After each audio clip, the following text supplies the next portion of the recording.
Porté, c'est la station naturelle et super. Petite et dense.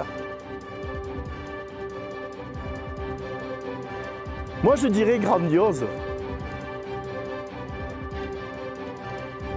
Station familiale.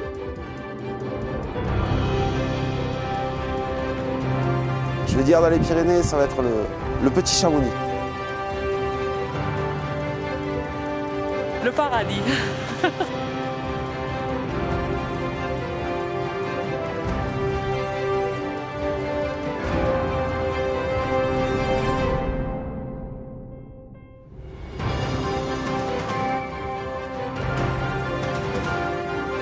Une station humaine.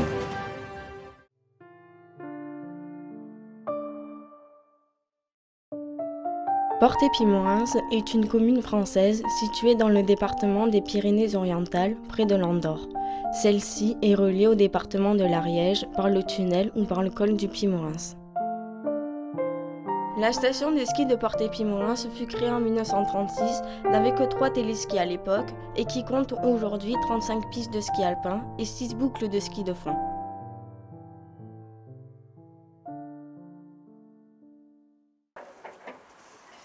J'ai d'abord connu cette station grâce à mes grands-parents, pour ce qu'elle avait d'incroyable dans la région, son caractère préservé.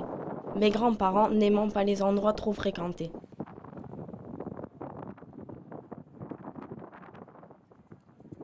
Dès le début, quand je skiais à Portet-Pimoins, j'entendais toujours le nom Marcel par-ci, Marcel par-là, sans savoir de qui il s'agissait.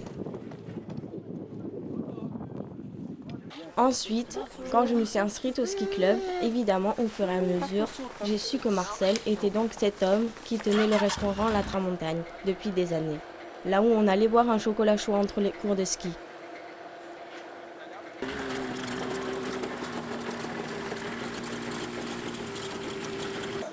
J'ai rapidement compris qu'on ne peut pas être un habitué de Portet sans connaître Marcel.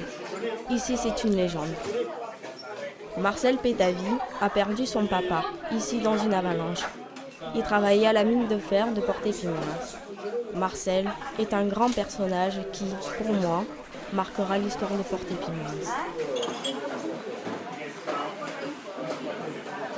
Je suis né à Portet-Pimoins. Avant de venir ici, j'avais une entreprise de maçonnerie. Et je suis monté au décès de mon père. Mais ça existait déjà. C'est mon père qui l'a créé, ça. Alors c'était tout cuit, quoi, c'était tout fait. Je suis arrivé, j'ai eu plus qu'à me mettre derrière le bar et voilà, c'est tout ce que j'ai eu à faire. Mon père a construit ça en 67. Et je suis là à temps plein depuis 1995.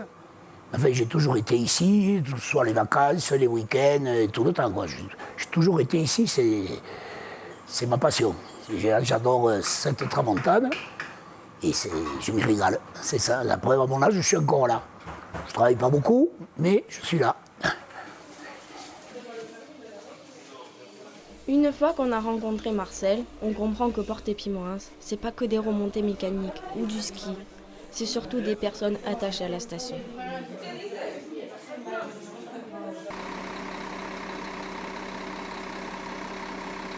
Éric Char, directeur de la station de Portet-Pimoins depuis 2006. Devenir directeur de cette station était son rêve depuis qu'il a son bac. Cet homme croit en cette station, qui elle-même a failli fermer. Mais il a confiance en cette station et travaille dur pour qu'elle puisse vivre. Ça va aller au bout droit. C'est bon, ouais, c'est franchement pas mauvais. Voilà. Que ce soit pour la gestion du personnel, la gestion des plans d'intervention de déclenchement des avalanches. Et puis après, il y a la partie, bien sûr, secours sur piste, il y a la partie dameuse et le contact clientèle aussi, la partie commerce est hyper importante, que ce soit en avant et pendant la saison. Donc en fait, c'est un métier qui permettait de réunir 4 passions autour d'un seul métier. Donc comme une évidence, la fonction de directeur s'est présentée à moi et m'a vraiment enthousiasmé. Oui, avoir ce poste l'a vraiment enthousiasmé. Il se met volontairement en avant dans les journaux, à la radio ou à la télé. Il met en place beaucoup de choses, comme ouvrir la station tôt, ouvrir d'autres pistes.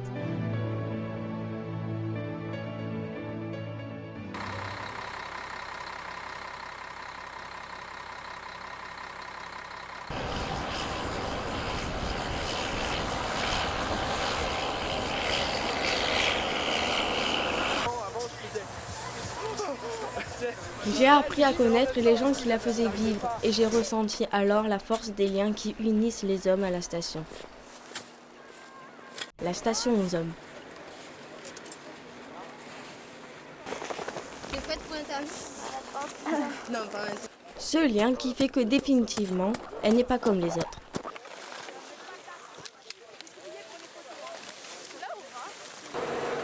Les gens d'ici ne sont pas plus grands, plus gros, plus forts qu'ailleurs.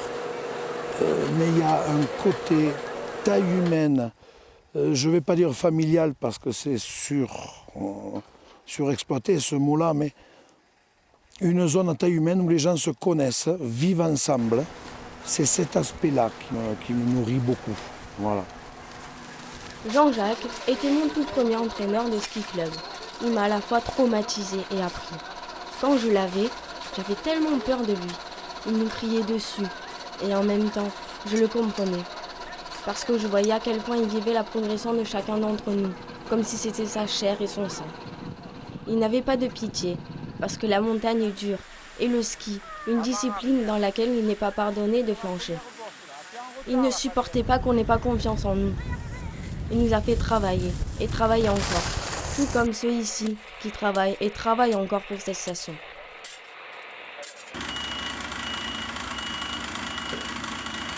C'est une station simple où il y a une bonne ambiance et qui me va très bien. J'aime pas trop les grosses stations où il n'y a pas cet esprit de convivialité. Sylvain Palazzo fut champion de ski de boss pendant des années, a fait partie de l'équipe de France et a participé aux Jeux Olympiques.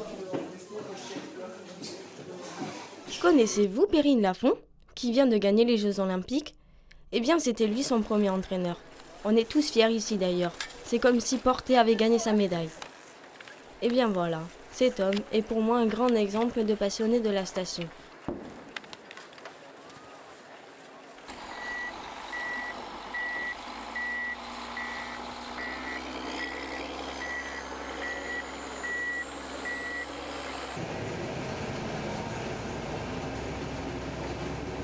Il exerce plusieurs métiers à la fois. Se lève à 4 h du matin pour travailler le damage et toute la journée, il est là, présent pour ses élèves du ski club ou pour ses cours à l'école de ski.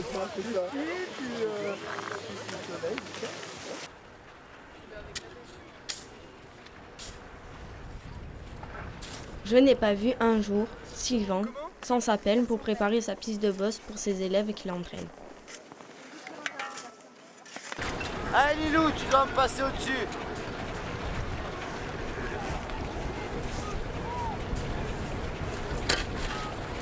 On va dire, contrairement à beaucoup d'autres stations, en ne voulant en dénigrer aucune, bien entendu, j'ai remarqué qu'ici, le terrain est très très facile en partant de très haut.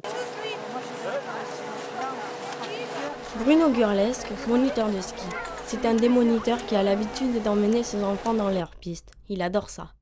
Pour l'anecdote, un jour qu'il faisait mauvais, je me suis retrouvée à sa table au restaurant. Il me disait « Les gens, ils sont de mauvaise humeur, donc ils partent, alors qu'ils ne comprennent pas que c'est avec ce temps-là que la neige est géniale. Ils viennent faire leur cours et ils se cassent. Ils passent une des pires journées de leur vie parce qu'il fait froid. Et ils sont de mauvaise humeur. Donc forcément, ils ont une mauvaise image de Porté-Puy-Morens.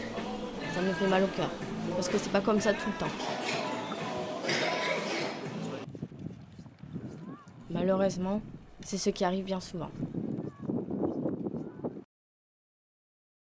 Quand on a des neiges comme en ce moment par exemple, ou des neiges de printemps, où on ne s'enfonce pas dedans,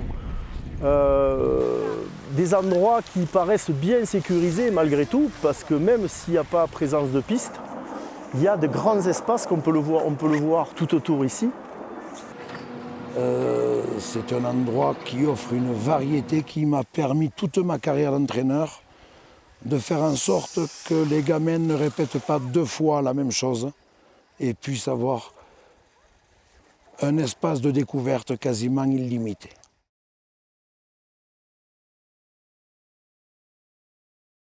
Je pense que c'est une station qui est sans limite au niveau de l'évolution du ski. Il y a tout le temps des choses nouvelles à faire ou à découvrir et des terrains adaptés pour progresser. On peut quasiment, avec tous les niveaux, pour ainsi dire, après avoir été débutant, se retrouver dehors, se baladant, hors des pistes, sans se rendre compte que finalement on est en hors-piste, quoi. Donc des fois on dit hors-piste et moi je dis ouais hors-piste, mais le hors-piste a toujours la connotation quelque chose de dangereux et ici c'est pas le cas, à moins d'aller évidemment faire du ski de montagne. Et c'est là que j'aime cette station en ça, c'est qu'elle a cette possibilité, cet éventail de possibilités qui est énorme au niveau de tous les niveaux. Les restaurateurs sont plus proches des clients, les clients ont l'habitude de revenir ici, ils savent qu'ils ne vont pas se perdre, que c'est pas de la foule, c'est pas des stations qui brassent du monde. On est vraiment sur des gens qui connaissent la station, qui y viennent depuis des années parce qu'ils ont l'habitude, parce qu'entre guillemets ça ne change pas trop. Fiona Bastou, père Schlumann, enfant de la station par son père, me disait un jour que si elle voulait, elle pouvait travailler ailleurs pour gagner un peu plus d'argent, ou pour être un peu plus au chaud. Mais c'est pas du tout ce qu'elle souhaite. Vous vous levez au plot, pas avant, hein. 1, 2, 3, debout. Les autres perchemans ou les autres personnes qui travaillent pour la station, c'était exactement la même mentalité.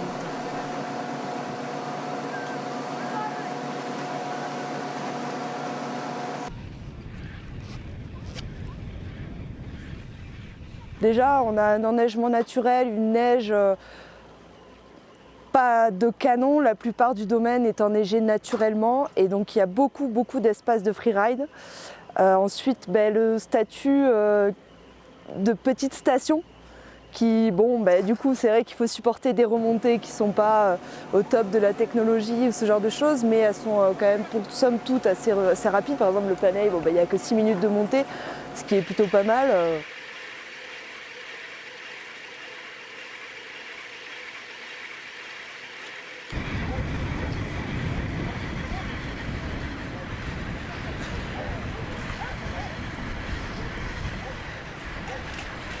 Une grande particularité, c'est le ski de randonnée. Tous ces atouts font de ce domaine un bien privilégié par les raquettes, ski de randonnée ou ski de fond. Le ski de randonnée est rude dans son approche. On transpire, on souffre, puis on arrive au sommet et on est libéré. C'est un peu ça aussi, l'esprit de portée.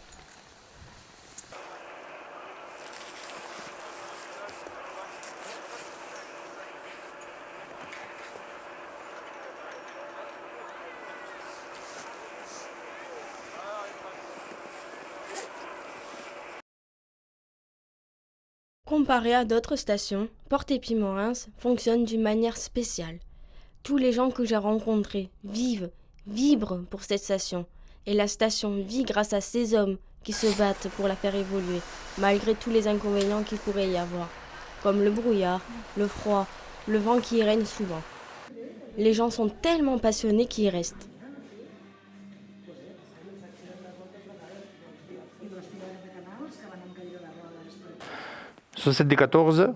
Jean Ribaud, maire de Porte-Épimorens, depuis 2014. C'est déjà la plupart qui sont très motivés. Il faut l'être pour travailler à Portée, entre les problèmes de fermeture de route. Il faut savoir que c'est quand même une des stations les plus froides et les plus froides des Pyrénées déjà. Et celle où il fait le moins bon souvent, puisqu'on est juste à la limite entre les climats, le méditerranéen et l'océanique. Et on prend le mauvais temps quand il vient du sud et quand il vient du nord. Donc les gens qui travaillent à Portée, il faut qu'ils soient très très motivés, résistants au froid, aux intempéries. Ouais, le ski, elle le fait très bien. Elle est bien depuis. On voit qu'elle est bien depuis là. Ah, super, hein. En plus, allez Irène. Petite station, mais qui a beaucoup de qualité, de la pente, de la neige naturelle. Il y a pas mal de vent, donc des congères, c'est un terrain un peu scabreux. des couloirs, il y a du ski de forêt, il y a du dénivelé, il y a toutes les qualités pour s'amuser. Et on peut très bien, sur une ou deux remontées, se retrouver avec du petit débutant qui démarre au super skieur qui va finir par descendre dans un couloir. Voilà la grande diversité de portées. On peut avoir la facilité des pistes et puis on a quand même 2 secteurs. Le Planey justement relie les 2 secteurs, le secteur du Fonfred, le secteur de la mine, et ça offre quand même un domaine skiable assez grand pour une petite station entre guillemets. Donc c'est plutôt sympa. Je suis obligé de reparler d'un site qui est absolument magnifique. La nature a fait un don merveilleux aux gens qui habitent ici et qui vivent du ski. Connaissez-vous Louis Bastoul? Ça ne vous dit rien, n'est-ce pas? Eh bien, figurez-vous qu'il y a une piste qui s'appelle le stade Louis Bastoul, ici à Portet-Puymorens. Oui, Louis Bastoul était un montagnard qui adorait le domaine et qui a beaucoup œuvré de son temps, notamment au développement de la compétition pour les jeunes. On connaît des pistes au nom de Jean-Claude Killy, ou plus contemporaines au nom du fameux champion Martin Fourcade. Mais là, que nenni, des gens connus au-delà du domaine. Je crois qu'il n'y a qu'à Portet qui font ça.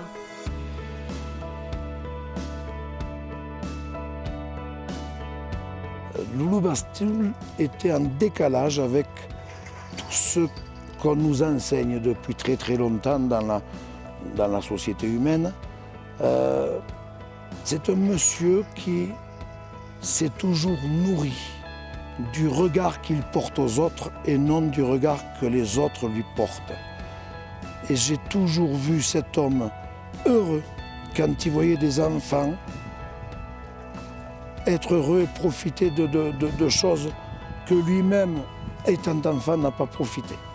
Ça n'a pas toujours été facile pour lui parce que ce n'est pas quelque chose de répandu. D'habitude, on est tous formatés un petit peu pour dire à les autres, regardez ce que je suis devenu, regardez mon ascension sociale. Monsieur Louis Bastoul était quelqu'un qui regardait les autres évoluer et qui se nourrissait de ça.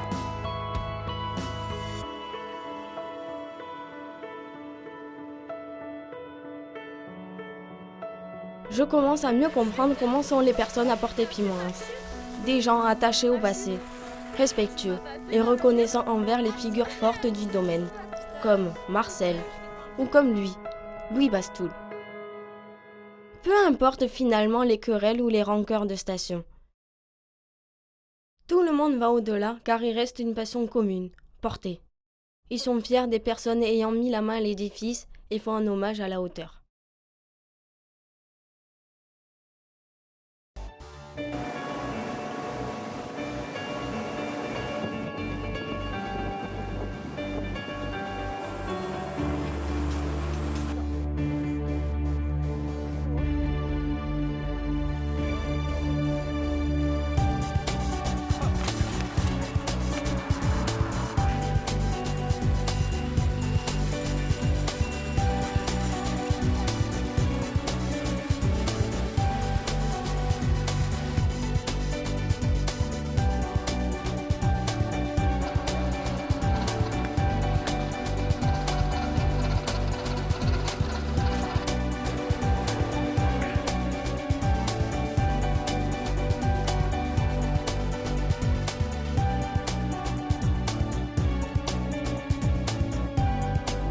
Mais du coup, je me suis demandé pourquoi les gens étaient si motivés. D'où vient cet engouement si prégnant? Pourquoi sont-ils tant attachés à cette station? Même si le domaine est magnifique, je le sais ô combien, jusqu'ici depuis que je suis toute petite.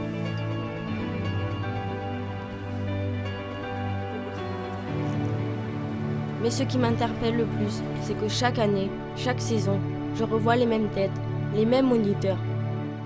Ce n'est pas si commun que ça. Et je vous avoue, ça m'intrigue vraiment.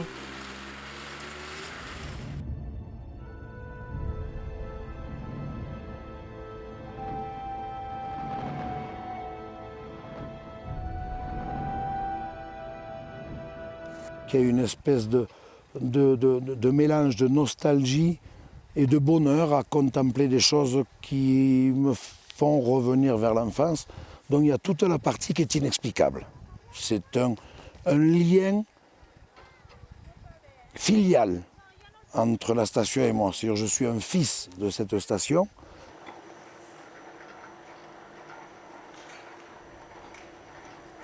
À Portet parce que station de cœur, parce que je suis né dans la vallée du Carol. J'ai toujours grandi ici et j'ai déjà appris à skier ici. Mes premiers virages c'était ici, donc j'ai fait l'évolution, c'était mon rêve. Et voilà, j'y suis, j'y bosse, c'est cool.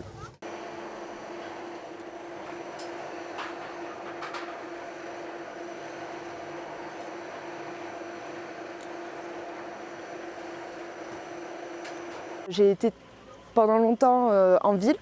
Et puis la ville, au final, ça me plaisait plus. Et puis surtout, revenir à mes racines et me reconnecter, on va dire, entre guillemets, avec le ski. Pratique que j'ai eu faite toute mon adolescence quasiment, et puis que j'ai dû arrêter pour des raisons professionnelles, pour faire mes diplômes et tout ça. Et j'ai eu envie de revenir, tout simplement.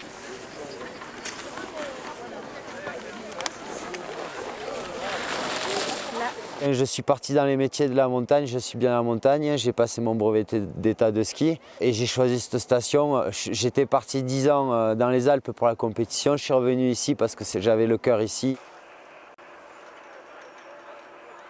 Je confirmerai maintenant que Portet-Pimoise n'est pas seulement une station comme une autre, mais une station de cœur. Je pense que c'est ça qui la rend unique.